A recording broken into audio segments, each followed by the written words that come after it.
Hello my people, it's the Tuesday after a holiday. We have some shipping to do, we've got some sourcing to do at Hope of the Valley for 25% off, and we have things outside of reselling to do, so let's be productive.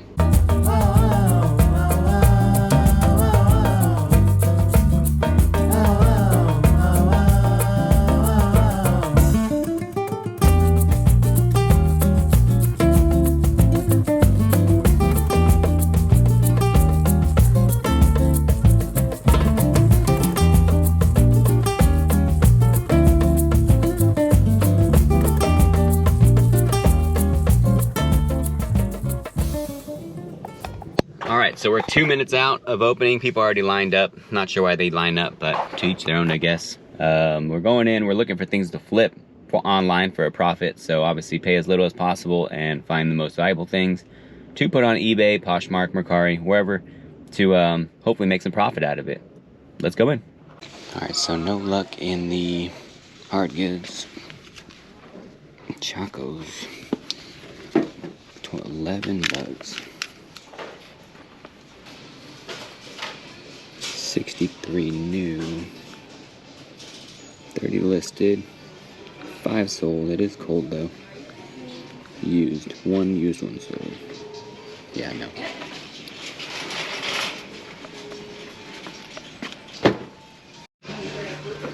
What are these? Suave? Never heard of Suaves. They look cool. Pre-owned 50. 25 listed, 28 sold. Dang, I just gotta get more shoes. They're pretty cool. I like elastic. I can see why they're popular. Get those. Up here, there's some wrestling shoes, Matte Flex, Asics brand. I don't know if that's dirty or supposed to be that beige color, but winter is wrestling season, so get those. Wait, how much are these? No price. Oh, they're 8. So take those. Probably get 30 bucks for those. The shoes you saw, 30 or 40. These K-Swiss are sick. I don't think there's a market for them, but some pants in here. Bolts. I can recognize those buttons. Athleta. These are cool.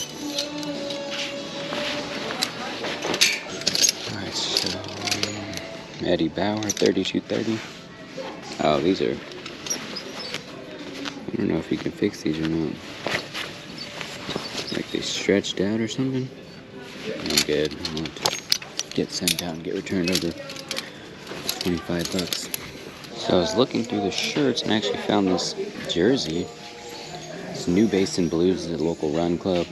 Only recently joined them for my first run with them. We went up to the top of Reseda and hit the mountains up there, up to the Nike missile site. Did, what, like 7 miles, I think? They're known for being more on the trails and longer distance, but this is cool. What a coincidence. I might have to get it so I can represent the next time. Alright, so it's been 23 minutes since they opened, and we're done. Got a couple items. That's how it should be this year. Quick and easy, find the value, and get out. $20.97. Can I see that blue box up there in the back? Yeah, that one. Is it sealed? Yes. I love sealed. Comps at the worst look like double, so we might as well check it out. 40 bucks down to 30, so we gotta take that. That's what I'm talking about though. Those are the flips we're looking for. So I've been having a look on that last second there picks. This is brand new sealed. Some of the plastic's coming off, but that doesn't affect it. And at 30 bucks, you kind of have to grab it. Some of the ones selling were close to 200, so if I can undercut them, I'll get the sale before they do. And this stuff. All right, so that was definitely a great stop for 20 minutes. That's how I want to be this year. I want to be quick, in and out, know what I'm looking for, know what I'm looking at, and get my flips and get out of there. So I did look through the clothes. I wasn't as, tediously looking through them, but I definitely found some awesome flips, found some shoes, found some electronics. So in 20 minutes, that's awesome. All right, guys, so we're here at the J6 Flips mothership, dropping off some boxes that I've had stored up and some wrap, some bubbles for packaging, and this bin here, and to grab the sold. So I think I had like 5 or 6 sales today, or over the 3-day weekend, which is not huge, in comparison to some of the other, obviously big-time resellers, I saw a couple that were sending out like 15 orders today, which is awesome for them. But it's definitely not what I'm doing today. I only have, like I said, 5 or 6. But I also wanted to remind you guys that it's not helpful to compare yourself to everyone else. Like their store and their journey has been different from yours. So to compare yourself to someone else who's been reselling for, let's say, 10 years or something is silly. My only comparison is myself. This time last year I didn't have many sales, if any at all. So to have 5 over this weekend or 6 over the weekend is amazing for me.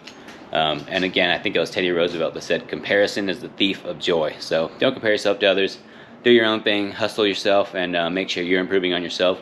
As long as you're getting better, then it's all good. Alright, so here are the sold items here.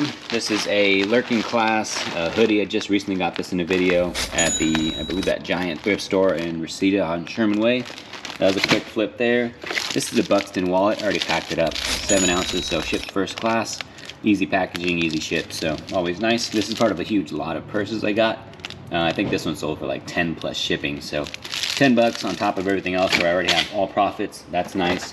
SodaStream Fizzy. It's like, you know, the soda machines that make your regular flat water extra special.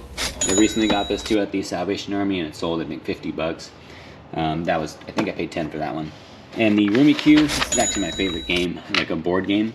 My wife and I used to go beach camping all the time, and we would just bring one Rummikub game, set up on the beach, and just play multiple rounds. She would always beat me, but it was always just fun to play. It's just one of those games that's always cool. But Rummikub, this is an older one. I think I went for like 25. I probably got it for a couple bucks, but the fact that it was just a special game to me, at least, was cool. And then these foods sold, the dog foos, or foo dogs. They're heavy, so the shipping's going to be interesting for this. It was after the fact that I bought it that the sword I realized was broken. So this part of the sword on this one broke.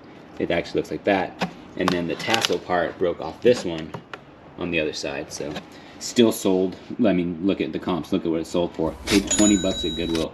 One of my best flips ever. So now I got to get these all packed up and shipped out. So I finished packing up the little things here, but I wanted to point out something with this SodaStream Fizzy. These come with CO2 tanks inside, most of the time, or not most of the time, but sometimes they do. And the tanks are literally just CO2 tanks that cannot be shipped through the air. If you send it through the air, it probably will explode or ruin your device, or any chance that something doesn't make it safely to the buyer, you want to get rid of that or take that out. So that's I can only go UPS ground.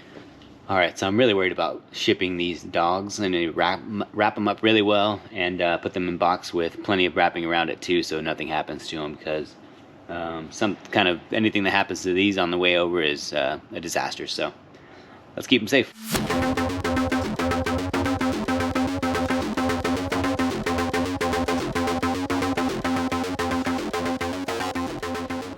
Alright, so I've essentially got 2 big wrapped up dogs in here. I'm trying to squeeze them into this box.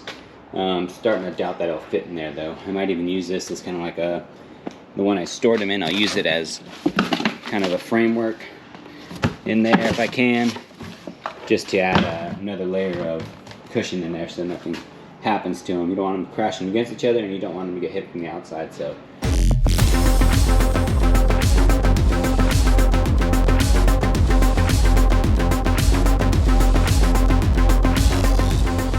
ended up being 14 pounds 8 ounces. It is 18 by 14 by 11. Luckily, and this is always just by chance, the buyer is coming from Arizona, so it's not going to be going to New York or something across the US where it's going to cost me way more to do it. If I do USPS parcel select for this item, right now the shipping is $15.39, which isn't bad at all considering I charge $40 shipping. So they're all in $270 on the price, which is an offer I took, and they paid $40 for shipping. So all in there plus their tax. Obviously they like these and they're excited for them, and I'm happy for them to find them for a great price. I know a lot of people are charging a lot more, so I'm glad that they got it at this price. In comparison, the SodaStream here is 8 pounds lighter and significantly smaller, and cost about the same to ship to Reading. So yeah. Okay, so obviously the storage unit is getting a little packed. I have over 750 items listed, a couple in the draft And that whole shelf's pretty full. This one's got its stuff in here. So I don't want to upgrade. I don't want to go bigger than this. It's 10 by 10. I want to be able to work out of this and operate out of this until I can consider myself, or until I can consider it very fluid and efficient. So what I'm going to do is go through everything and purge a lot of the older items. So that might take a while, but I'm going to go through bin by bin, look at the items and see if it's something I would be picking up again if I were to go to the store, or if I were to be sourcing now. I feel like there's going to be close to maybe half of the stuff that I'd be willing to say I would pass on if I were in a thrift store now, but I was just picking them up early on because I wanted to build a store, build an inventory, and build a bunch of feedback that first year. So now that it's the second year, we're going to be putting in a lot of things to make sure we're moving smoother and more functional. So a lot of these things will be either going into a different kind of a sale or taken to places like Plato's Closet or Buffalo Exchange, whatever kind of store you have by you. Then it would go down to a garage sale, and after that I'll be probably giving away or just asking people, if you want it, let me know, I can ship it out to you, just cover shipping. The point is I need to get rid of a lot of stuff and I need to reorganize. This pile in the middle isn't going to cut it anymore. It's just box on box on box, and it's not efficient to grab stuff out of there. Like if I were to get some shoes out of that bottom box, it would take me a while to even get it out of there. So that's in the process. I'm gonna have to slow down on inventory or on sourcing, because if I have a lot of backed up sourcing stuff that I need to list, then it slows me down. So this will be the next focus in the coming videos. And as usual, after I pack everything up at the storage unit, I just head home to print out the labels on my thermal printer. Unfortunately, my storage unit doesn't have power or electricity or outlet to plug in, but it's not a big deal. The rest of it's perfect. So gonna head home, print the labels out, slap them on real quick, hit the post office, and then that's it for as far as reselling or the process of shipping out stuff goes. And then before I go pick up my son from school, I like to do other kinds of stuff. So recently I've been sending out pitches or story ideas to MMA websites and media outlets to hopefully do some coverage, either fight previews, profiles of athletes, gym features, things along those lines, so I can kind of get back into the whole swing of things with journalism. And also it's my favorite sport. I used to be team sports and I loved covering that stuff for many years, but mixed martial arts through the pandemic really became my favorite sport. So can't wait to get into covering more of that and combining another interest of something that I feel like I'm good at, or at least have been trained enough to do well to be paid for previously. So that's the goal, is to get some stories out there and hopefully get okayed by a few outlets to get me some credentials to go out and either get access to these interviews or get press credentials to these actual events in person. So that's the goal. That's what I'm going to be doing. I'm going to be doing a little research as far as story ideas to pitch, and drafting up emails to send out to these editors of these websites and papers to hopefully get some coverage going. And actually that'll be the end of this video then, but stay tuned for next video. I'll be going to Bakersfield to source with the Third Eye Liquidator guys again. We'll do that in the next video. I appreciate y'all watching this one, and I hope y'all stay tuned for the next. Take care.